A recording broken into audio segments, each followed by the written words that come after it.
Live and thing. I got a needle in my arm. Live on the air. Live. I got pricked. You know, I've heard of having a chip in your shoulder, but this is ridiculous, folks. I know the phrase chip on your shoulder didn't really work as well with the vaccine. I got the Pfizer. I would have much rather liked the one that's just one shot, just because going out of my house and having appointments where you have to wait in line and have the military stick a needle in your arm is pretty suspect.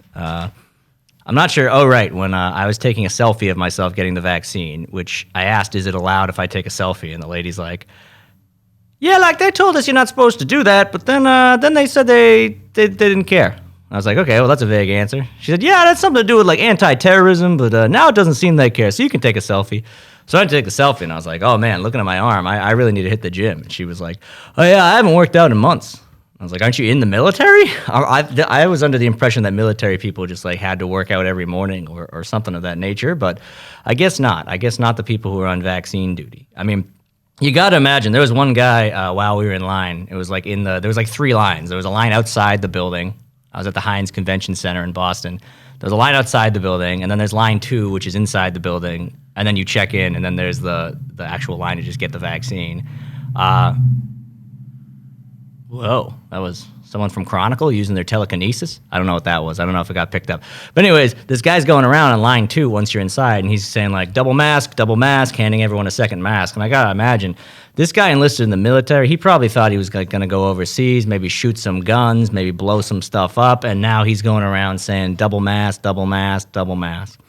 This is the most relaxed military operation I've ever seen. There was even a guy working one of the checkout tables who didn't have anyone in front of him at the time, and he was kind of doing one of these, like. This is not the British Royal Guards. This is what we have, our best and brightest, a militarized force. I didn't see any guns on any hips. I'm not sure what's going on there. Maybe he was lucky. Maybe he just joined the military because he wanted to pay for college. And he was like, man, I really don't want to like get my legs blown off and have severe psychological trauma that I'm going to have to deal with for the rest of my life. And then they were like, good news. You're on double mask duty. You just get to go around and tell people to wear another mask. Yeah. So I got a needle in my arm. It was fun. Bill Gates, you know, he's listening to the podcast right now via my right shoulder. No symptoms yet. They say it's also only been an hour, but they say the symptoms, I guess, come after the second one. Whatever. I know. It's just... It's ending. The COVID thing's winding down, it seems. You know, there's a lot of people saying, we're going to be wearing masks forever. And I'm sure there will be people who wear masks more often, but eventually I don't think they're going to require masks in public spaces. I don't think so. You know, if you want to get vaccine, you do. And if you want to kind of be like a boomer retard conspiracy theorist, then, you know, just hope that your immune system's good, I guess. I don't know. But Kevin, what happens when it turns out the conspiracy theories are right?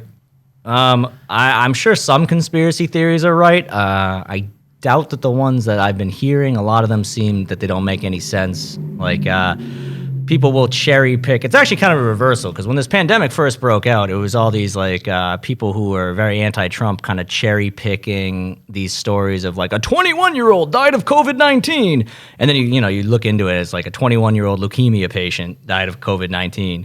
And then now it's the reverse, whereas all these people who are writing that off are now sharing these esoteric examples of like weird older or immunocompromised people reacting negatively to the vaccine.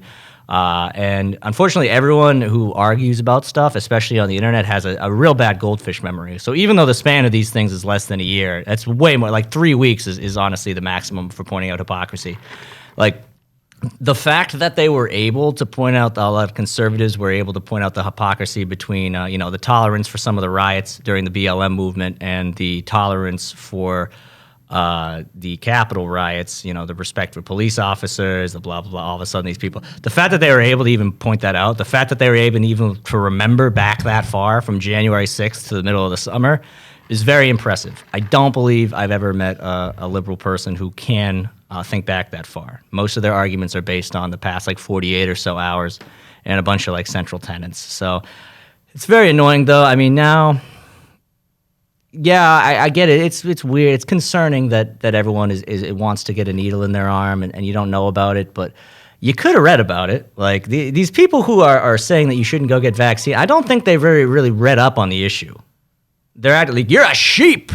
Like someone who doesn't form original sentences, who only ever repeats sentences that they've heard, in a very small set of sentences, only about 5 to 10 different ones.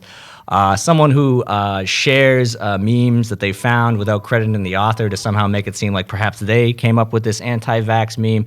People who do that, people who believe everything that a very finite number of sources says, Fox News, whatever thing they follow on 4chan, and comedian JP Sears.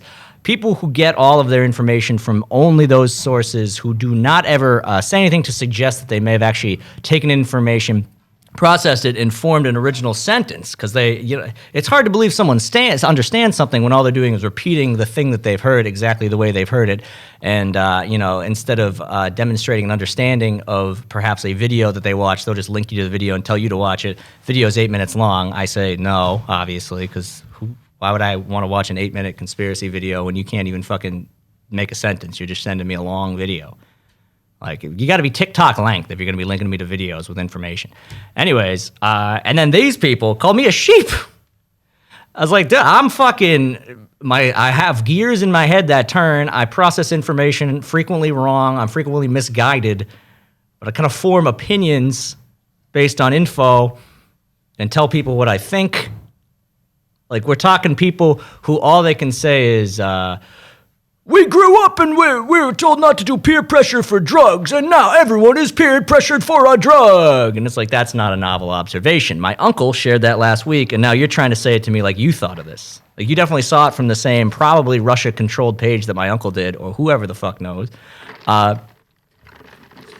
And you have the audacity to act like you're giving me thoughts that you've gone through. And it's especially sad when I see comedians do this, because comedians online, especially during a pandemic where you can't perform, really should be expected to be sharing original content, making their, memes. It's not like memes are sacred or anything, but maybe making some of your own memes, maybe working out some of your own bits, making your own comedy, sketch videos, podcasting like we're doing here.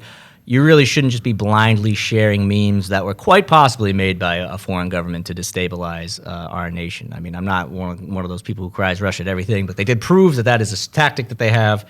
They've been doing it. I don't think there's any evidence that they ever stopped. So, well, they've been doing it since the 60s, but... Well, I'm saying specifically with the memosphere and the Facebook especially. Facebook seems to have even known to a certain extent that was happening, and they like because people argue with each other. It like keeps them coming back to the app. You can pump them full of more ads. So they actually, the whole Russia trying to destabilize the country was pretty good for business from a Facebook perspective. Plus, people get into political arguments. You can gather a lot more data on them about like what they'd be more susceptible to, things of that nature. And that's Facebook's other big industry is not just showing you an ad when you're on the page, but selling your data to a third-party advertiser, which they got in some trouble for. Well, they didn't get in trouble. They got called out and then got in no trouble, which, seems to be what happens when you're in power. Trial of Ghislaine Maxwell's happening.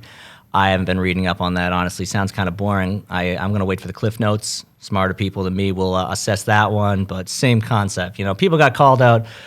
Was it George Bush? Well, maybe it was George. Was it Bill Clinton? Was it the royal family? Who knows? All that's important is that none of these people ever get in trouble, and we stop talking about it at all. Famous billionaires, Lex Wessner, founder of Victoria's Secret. Kind of a creepy guy to be in the underwear business, but I guess, it sells. He was more of just a money guy. I think he was homosexual, in fact. So allegedly, he was Epstein's handler. He's Epstein's handler and lover, was the allegation. Oh. That's what I hated about that. Many people saying that he was kind of the head of the snake, or maybe not the head of the snake, but the direct supervisor of Epstein.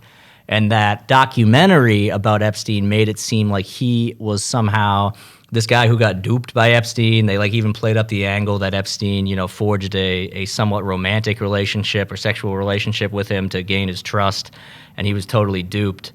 When in reality, a lot of evidence seems to point to the fact that Les Wexner was orchestrating this, that he actually had a big interest in developing a sexual blackmail operation, which was more the business Epstein was in. He wasn't in the pedophilia, human trafficking business as much as people say. It was a aspect of what was ultimately a blackmail business. But those documentaries did this very manipulative thing where they focused on the victims and their stories, which is totally fine. I mean, obviously, it's I imagine as a victim, it'd be very frustrating to only hear people talking about this Epstein guy. He's crazy. And you got to see his picture on the news, and you got to see Maxwell's picture on the news, and you got to see like the photos of him with Elon Musk and the photos of him with Trump and the photos of him with blah, blah, blah. So if you're a victim and then that was the focus of the story and not the people here, and I imagine that'd be very hurtful, very, very frustrating. So the documentary takes an opportunity to give the victims a chance to speak and make it all about the victims.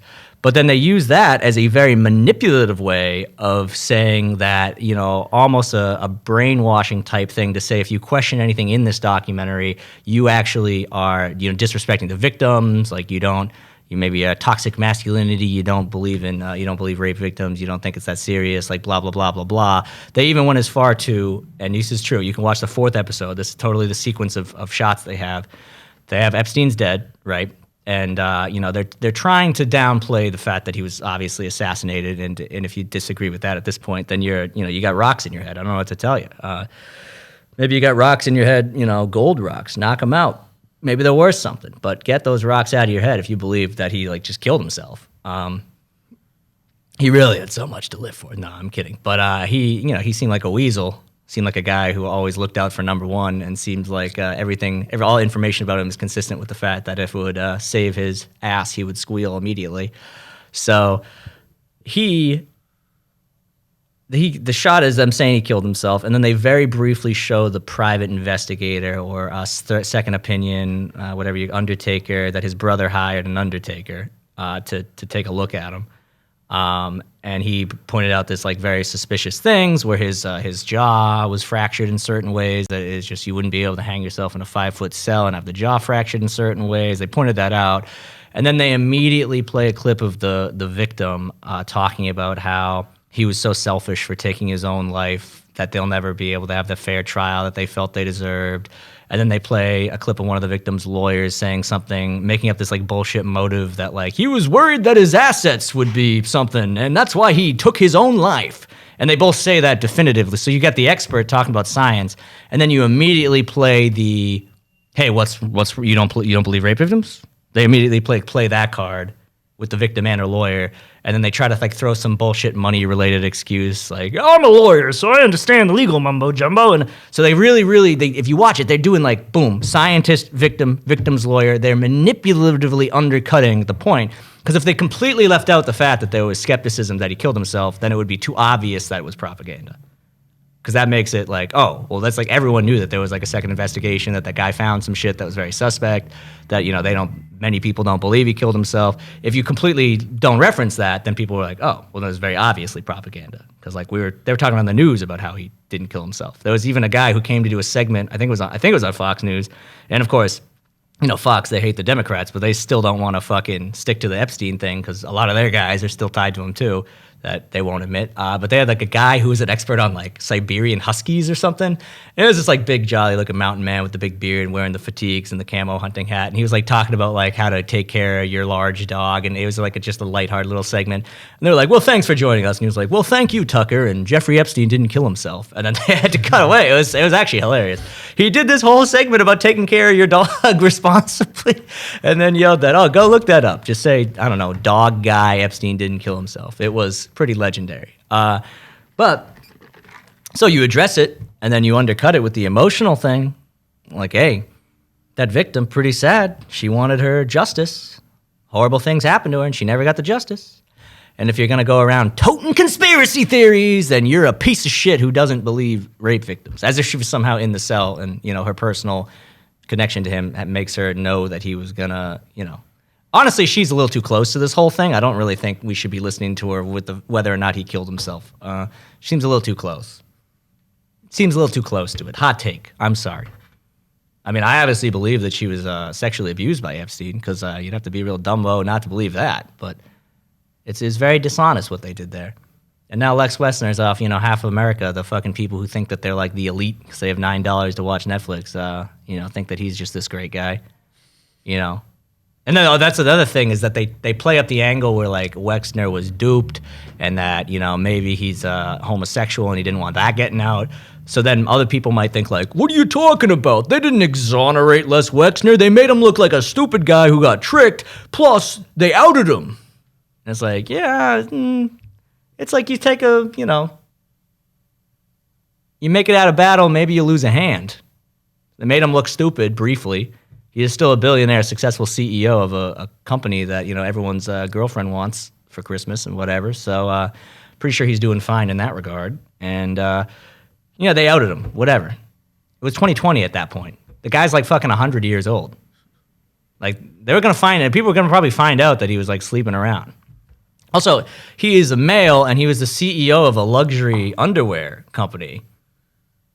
No!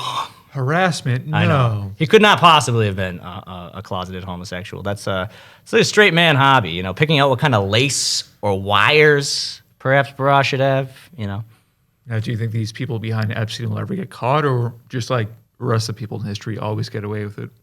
I don't know. We got the Maxwell trial coming up. But I haven't been following with that closely. They're going to kill her. They killed Epstein in prison before, so. She actually has some big connections in her family to very powerful world governments, like the United States and the. No, I say that members of her family have worked for the IDF, and I think still work for the IDF, and I believe some members of her family are still tied to the CIA in the U.S. So she seems to more publicly have what I would consider protection. But that's just from what I know. And I have no idea, like, maybe they're just like, her sister who works over at the IDF, they're like, hey, sorry, but nothing we can do to help Ghislaine. Like, sorry, you're going to have to go to a funeral for your sister. Nothing we can do. But maybe not. I'm not clear. There's some very suspicious stuff where her family members developed a software that is installed on many computer systems in the U.S. That might be actually a backdoor that helps an open knowledge share between the IDF and the CIA. I'm getting deep into conspiracy stuff that like I only half remember, so I don't want to talk about it too much because then I'll just fucking sound like I don't know what I'm talking about. But this is definitely a thing you can look up, the Maxwell family. Her dad was kind of like a disgraced media mogul, but then her and her siblings got their fingers into all sorts of naughty things, and she happened to be like the human trafficking arm of the Maxwell organization. There was, other family members getting deep involved with tech and finance and, international governments. But you can look it up. Well, speaking of conspiracy, so Kevin, June 1st, we're supposed to get the big UFO disclosure. Big UFO disclosure, June 1st. Okay, I knew that there was. It was almost like we need to confirm that the existence of this UFO eventually. They're onto us. Let's do it. We're getting taken down. So I can hear it through the headphones. I'm pretty sure some of that's getting picked up. So basically, they have 70 videos that are ready to release to the public, like those. So not including just that one from the Navy pilot where the guy's like, "What is it?" No, so they get 70 different ones that they recorded from around the world. Okay, well we might have to do an alien reveal. So I'm thinking once this whole COVID, bullshit dies off, aliens will be the next boogeyman. The thing is, I don't think anyone ever really believed in the boogeyman. No, you know what I mean, like the next bad guy. Okay. Big moral panic. It'll be hard because they will have to. It will be hard for them to insinuate that aliens are actually, fucking with us. Like, because they could anytime something goes wrong, like, there could be a climate disaster, and they could actually say that the UFO is coming, fucked with our climate, and they'll probably start even to use it excuses. Like, people will do something fucking horrible, and there's no security footage of what happened, so it'll be like, it could have been the aliens that we've confirmed existed like a week ago. I'm not sure. Maybe COVID is an alien thing. Who knows? There was like the classic theory of creation where aliens came, millions and millions of years ago and sort of made humans. Well, they struck the primordial ooze, which through millions of years of something there was a time on Earth that it is believed that there was no living material at all. And then the best guess is that there was like a swamp full of chemicals that got struck by lightning in a certain way, and that bred certain single-celled organisms. Or even like less than what we consider a cell. So it's basically either aliens or Frankenstein that made life. There's even if you go down to how small a cell is, a cell itself is like too complicated for people to kind of just believe exist. Like it would imply that whatever these things were, these molecules were all near each other, and the strike of lightning caused them to bind together in a way that formed what is a functional cell. Although I think a cell itself even involved, like they might have not had, a nucleus and mitochondria and all that. And I think there are single-celled organisms that don't even have all of that. But that's kind of the basic theory, is that happened at some point. They sometimes call it primordial ooze. And then over time, that evolved into, basic algae and stuff, which and eventually fishes and, eventually fishes came onto Earth and blah, blah, blah, all that. But there is a theory that this a lot of this evolution was sort of designed. Like if you put one cell, you kind of know that over time it will eventually become a flora and fauna, and there will be a human-like species. And then people even say the idea that aliens are like large-headed and pale-skinned would be like a natural progression for the evolution of a person, especially if they're going to fit in little spaceships and stuff, or the heads are like disproportionate to their bodies. So there's a whole thing with that. I mean, you can watch all that Barb Lazar stuff. Some of it has to be true. It's hard to take that guy seriously, though. I mean, he is kind of a kook. His brain is fried. Now, granted, his brain was probably fried by the military, so that's like a total excuse. But he could also just be a guy whose brain is fried. Well, I heard like someone said he ran a whorehouse for a while. Seems like a side job he might have.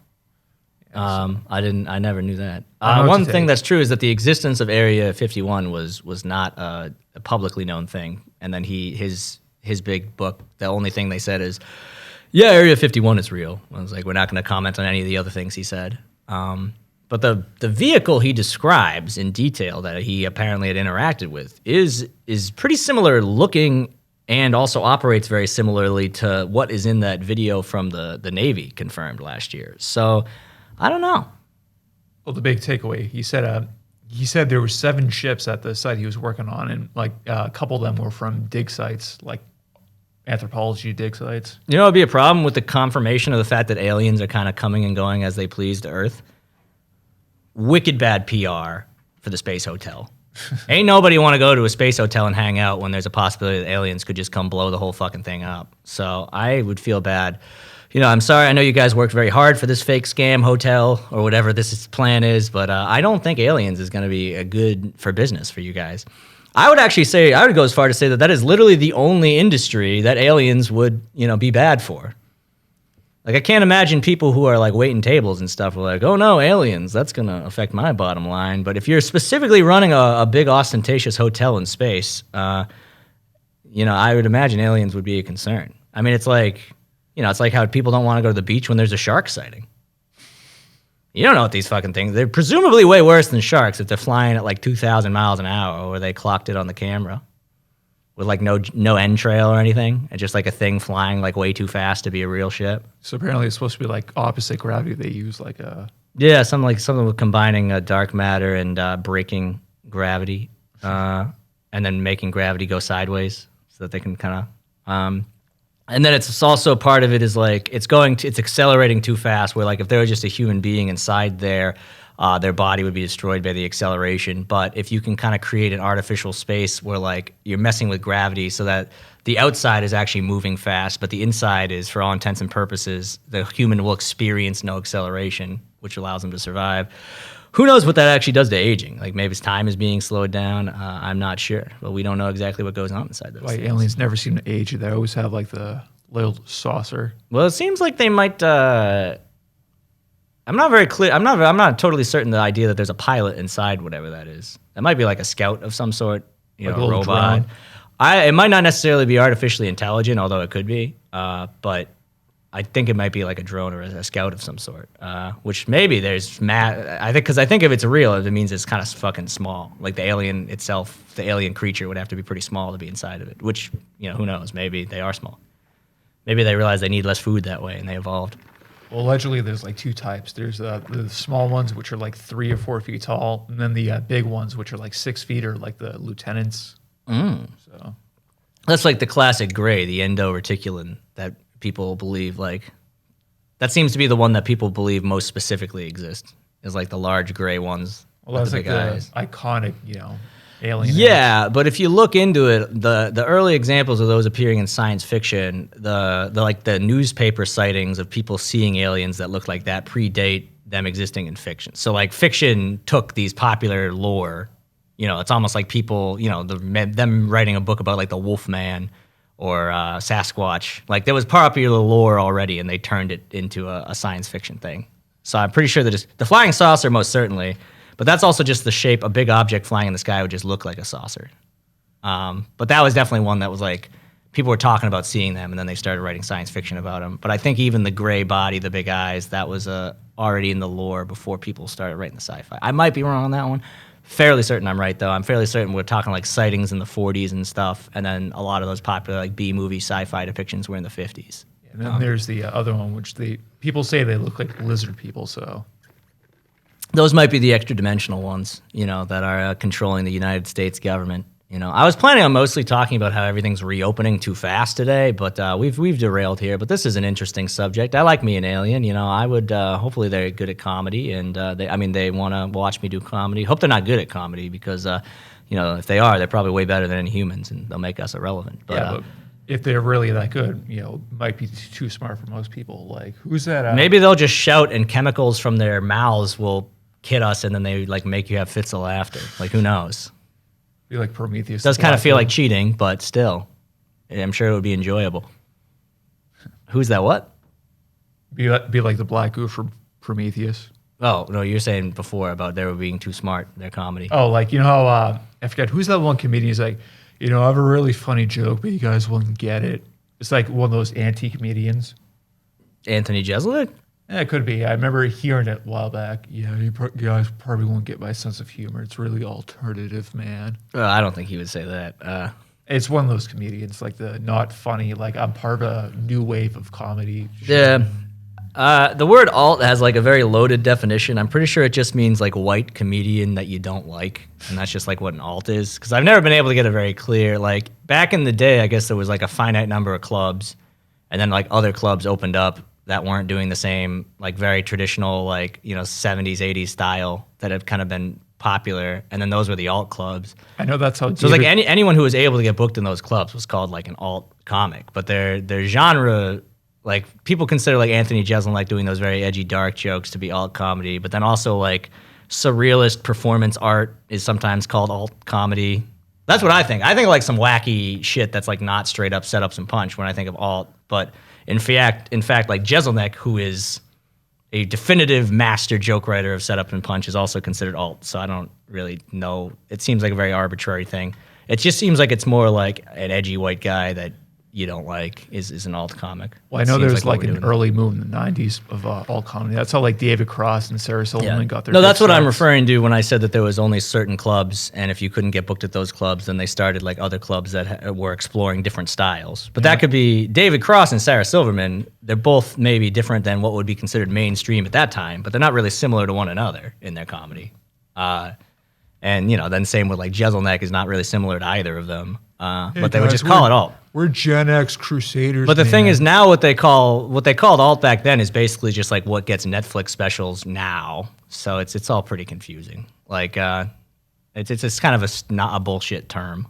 It took me a while to figure out that there was just like a thing you said, Remember how Gen X said they were going to save the world one day? Yeah, right. I don't recall them saying that. Maybe they said it was before I was born. Well, there was like this big book, Gen X is going to save the world, man. The baby boomers may have talked us down saying we'll never save the world. Did they call it Gen X back then? I think the term was coined in either 70s or 80s, Generation X. Oh, really? I thought that Gen X only was a term that they came up with later after like Gen Y and Gen Z were specified. No, Gen X was, way well before like the term millennial was popular. Yeah, because they didn't call it millennial. Well, we didn't have a generation name. I remember one time I was in CCD of all places, and the CCD teacher was like, they were talking about like what baby boomers were this and Gen X was this, and then they're like, you know what they call you guys? The me generation, because you're all about me. I'm like, you guys complain an awful lot. Like I was only like 13 or 14. I was like, oh great, yeah, young people are selfish. Boomers. Yeah, no shit, we're selfish. We're fucking 14 years old.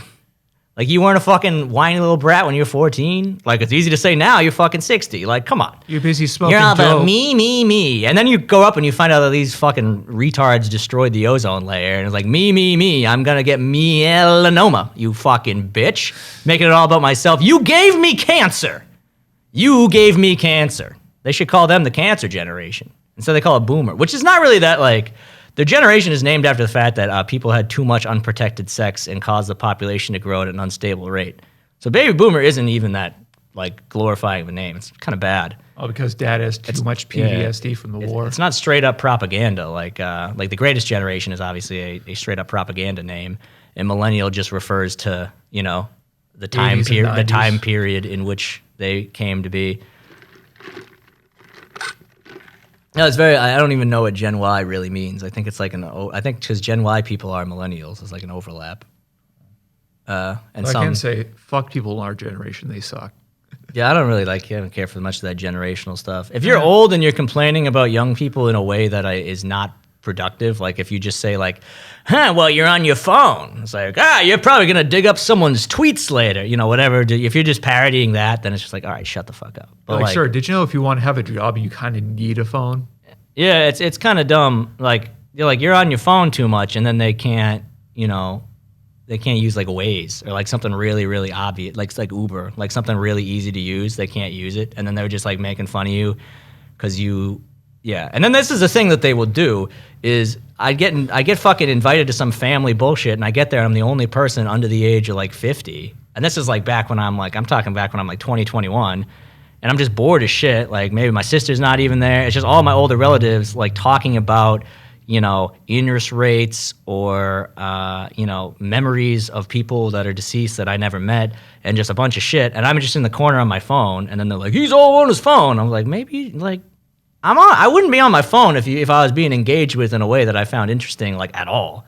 You guys are talking about like what you saw on the news. Like I don't watch the news. I get my news from my phone.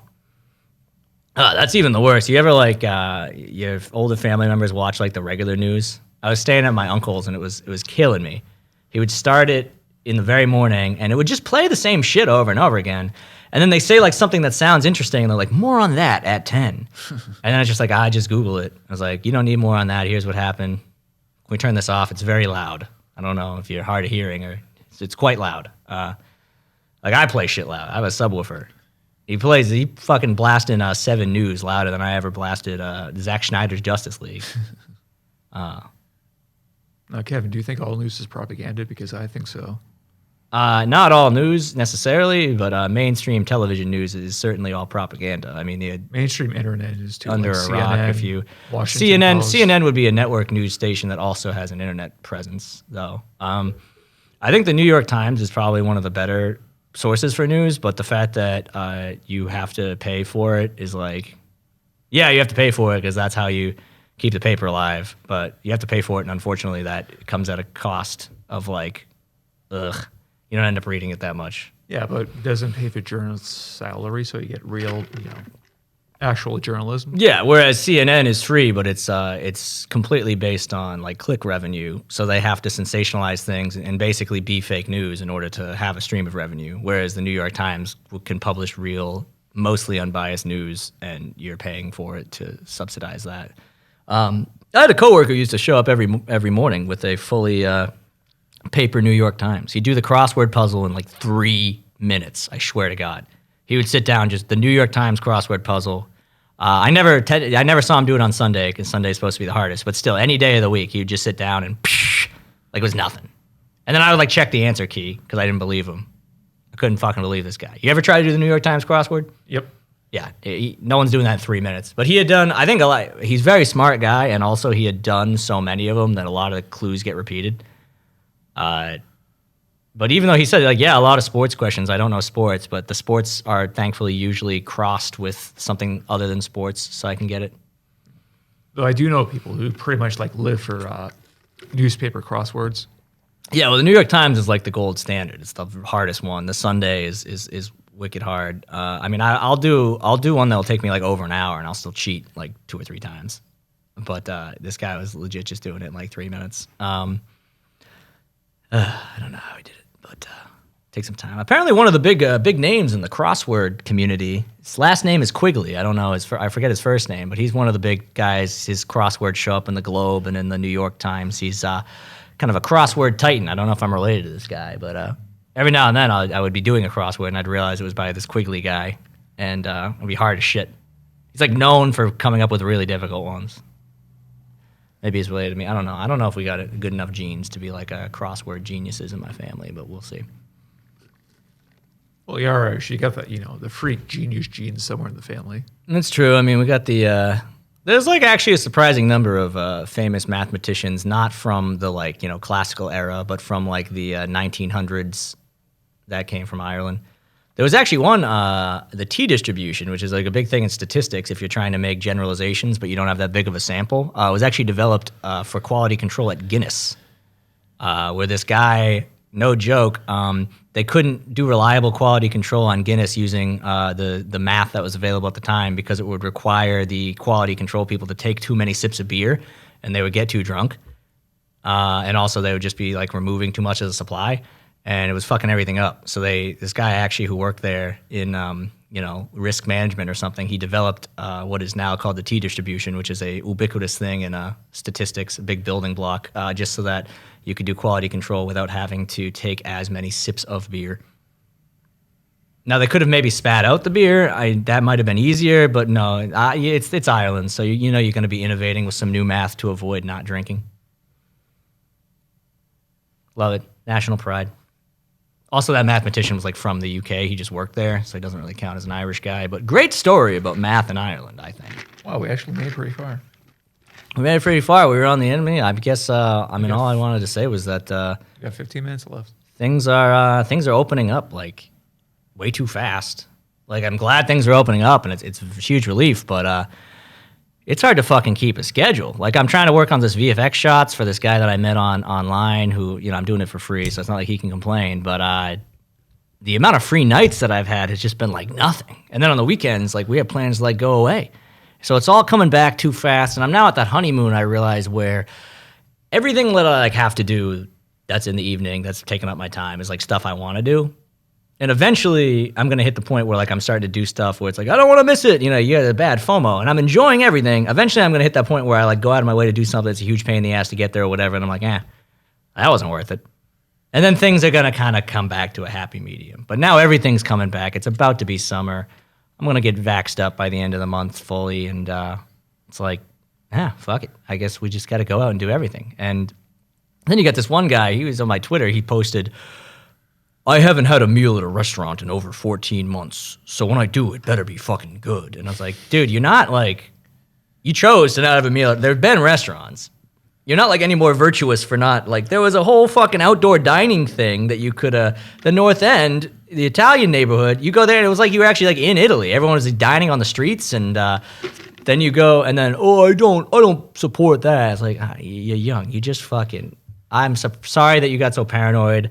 And with some of these people, you can't tell, like, are they actually afraid of the virus? Do they actually get, like, germophobia? Or do they really just want to look like they're, the moral fucking kiss your feet bullshit, Mahatma Gandhi of germophobia? Like, you can never tell. But if it's been over a year, this is not an old guy. This is a millennial.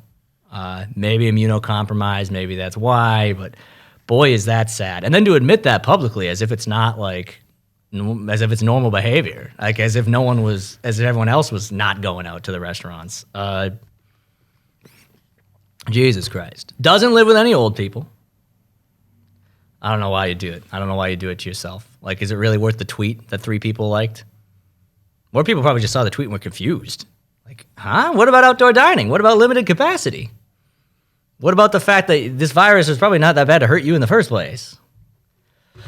Now, Kevin, since the virus is winding down, there's going to be hell to pay for this whole thing. So who's going to get blamed? Everyone? Who's going to get blamed? I don't know. Everyone. China, I guess. The government. I guess it seems like mostly blaming China is the thing.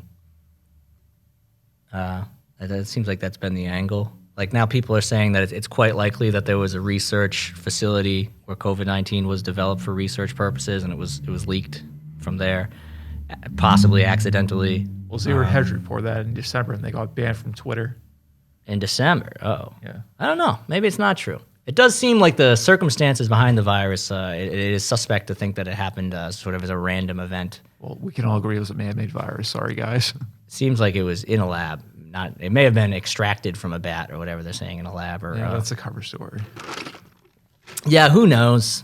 I mean, it's sus. Biological weapons. The idea that something that could shut down the world politely waited until like the infrastructure for everyone to work from home and all that shit existed globally. Like the idea that it didn't happen maybe in the 80s when only like, less than 10% of the population would be able to work from home, if that. Like now we got the internet, we got all the streaming, we're able to keep the movie business alive. We're able to keep Most people who work white collar jobs are able to telecommute, Zoom, all that. It didn't happen until after all that. That's the thing that is very suspect to me. And I don't know, like, how long is it going to be before there's another pandemic? Hopefully a couple of years. It seems like something they're going to do again. Oh, yeah. Like, they're going to be like, we're doing this again, I guess. There'll be a part 2. There'll be a part 2. There'll probably just be more vaccines, and hopefully they'll be better at developing them. And, there's always going to be boomer retards who don't believe in science and call you sheep, even though they literally can't read something, process it, and then say their own words about it. They just have to, everything has to be like a mantra so that's easy to remember and repeat. Like, someone fucking responded to my story. I said something about the vaccine. They said, "I hope you don't want children." And I was like, "I don't." And then they went, "The vaccine will make you sterile." I'm like, "Sounds good." And then they're just saying shit. And then that was the same person who just fucking sends me an 8-minute long video. And they're like, "Watch this." I'm like, I'm not watching like a Zoom call that's 8 minutes long of some esoteric scientists. Jesus Christ. But no, everything's happening too fast. And I'm sure we're gonna see spikes. I think we're gonna see the spikes just because it's going too fast. People who aren't vaccinated are gonna go out. Well, it's gonna happen. It seems like it's over though. And I'm glad. And now we can focus on the real problem: aliens coming to destroy our hospitality industry. Our booming extraterrestrial hospitality industry is now being threatened by aliens, which seems like a much bigger threat than a virus. They're going to cancel the space hotel. Yeah, and they're trying to say, the aliens are only 4 feet. Well, the virus is way smaller than that. So think about that. I guess we're fucked. Do the aliens have lasers? There's really no evidence to support either claim. Seems like the thing could go so fast that it might just be able to drive through whatever. So, and that could definitely do some damage. Now, do they have their own biological viruses? Probably. I mean, if they are aliens, I would imagine they also have pathogens. We don't know. We don't even know if they're made of cells the same way we are. They said that thing that Bob Lazar was working on was like it wasn't an element that existed on the periodic table. So who knows? Be afraid, folks. Be very afraid. We're open though. We're open for business. Live comedy's coming back. May 1st. Vacations are coming back. Pretty soon you'll be able to freely leave. Might go to Italy. Might go to, France again. Might go to the UK. Never been there. I can smoke weed in public and not feel ashamed and judged that I'm not wearing a mask. I'm pretty sure you're not allowed to smoke weed in public still. That one was already illegal before. It was never enforced. I got away with it. Smoke weed in your house. Yeah, it's not enforced. I'm just saying. I don't think it was allowed. Granted, I was getting high at 3 a.m. on the fucking street, so. Oh, yeah, no one cares about that. Not in Melrose. My mom used to yell at me about that. Like, if I went out late at night and just went smoking a joint or whatever, I'd walk around the block, she'd be like, "The neighbors are going to see, and they're going to be like, it's Martha's drug addict son." I was like, okay, well, I'm smoking a joint. No, they'd be like, "Kevin, give me a hit, damn it." Yeah, that never happened. That would have been cool if it did.